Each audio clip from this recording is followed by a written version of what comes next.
हैं और अब छिंदवाड़ा में 3-4 दिन हाहाकार करके, और जबकि सब अधिकारियों को पता है इस पुस्तक में कोई ऐसी गलत बात नहीं। सारी रात उन अधिकारियों ने पढ़ा है, एसपी, डीसी, कमिश्नर, आईजी ने हाहाकार, तो उन्होंने ये तो मान लिया कि इसमें कोई ऐसी बात नहीं है।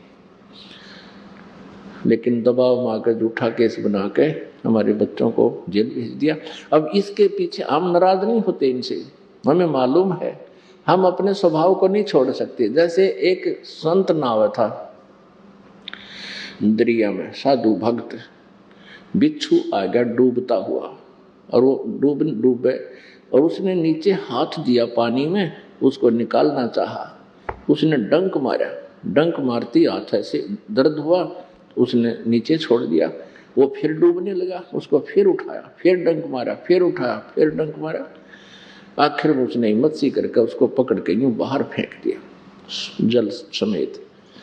एक व्यक्ति स्नान कर रहा था, कोई ऐसे ही मनमुखी जो भक्त भगवान से परिचित नहीं था, वो कहने लगा, भगत जी आप भी कति मूर्ख हो, अरे ये तेरे डंक मार रहा है और तू इसको बचाने की चेष्टा कर रहा है। चल एक बार होगी बात, मरने दे उसको, डूबने दे। तब संत ने कहा, भगत ने कहा कि भाई इसका स्वभाव ऐसा है कि भला करते भी ये बुरा करते हैं, और मेरा स्वभाव ऐसा है कि हम इनको डूबने नहीं दें, हम हमारे अंदर दया भरी पड़ी है। जब ये अपना स्वभाव नहीं त्याग रहा तो मैं कैसे छोड़ दूं अपने स्वभाव को, हमें हार माननी है कोई ना। तो पुण्यात्माओं, ये तो इन अज्ञानी ऋषियों ने बिच्छू बना दिए और अब ये डूब रहे हैं, हमारे पूर्वज डुबो दिए। अब हम सोच रहे हैं किसी प्रकार इनको इससे ऊपर उठाएं, और ये डंक मार रहे हैं और हम फिर भी चेष्टा कर रहे हैं और करते ही रहेंगे।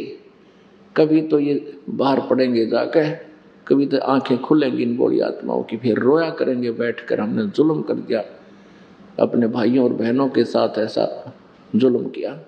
फिर पछताया करेंगे और पूरा विश्व गुण गाया करेगा उस कबीर भगवान की। ये दास वो दिन देखना चाहता है कि किस दिन आए परमात्मा के सब बच्चे, और पूरे विश्व में परमात्मा ने लिखा, कबीर परमेश्वर जी ने 600 वर्ष पहले धर्मदास से कह दिया था कि कलयुग की पिछली पीढ़ी में जब ये ज्ञान प्रचार किया जाएगा उसमें मैं आऊंगा या अपने कोई प्रतिनिधि को भेजेंगे। पूरे विश्व में मेरा ही ज्ञान होगा, मेरी ही भक्ति होगी, और कोई भक्ति विश्व में रहेगी नहीं। जो भक्ति करेगा तो यही करेगा। तो परमात्मा का वचन खाली नहीं हो सकता, मिट नहीं सकता, ब्रह्मांड नष्ट हो सकते हैं, परमात्मा का वचन खंड नहीं हो सकता।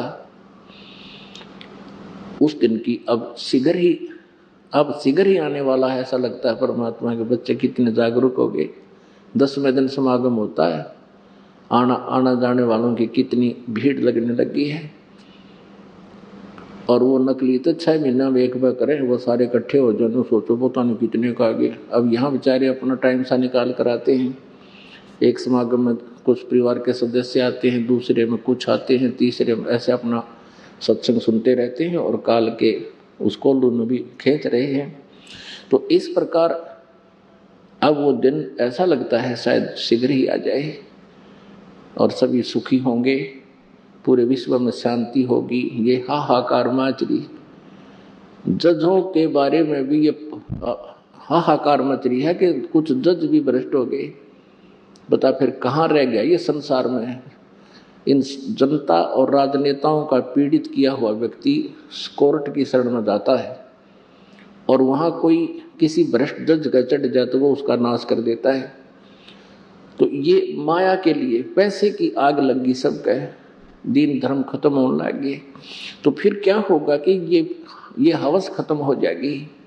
सतगुरु मिले तो इच्छा मेटे पद्मल पदे समाना, और चल हंसा उस लोक पठाऊं जो आज मरस्थ। आज जो माया को जोड़ना चाहते हैं, फिर इससे हाथ जोड़ेंगे कि यह घड़ी ना आवे। हाथ जोड़ना पड़ेगा, भगवान हमने घड़ी नहीं चाहिए। सिर्फ टाइम पास करना ही आपको दिखाई देगा। तो प्रसंग चल रहा है कि आप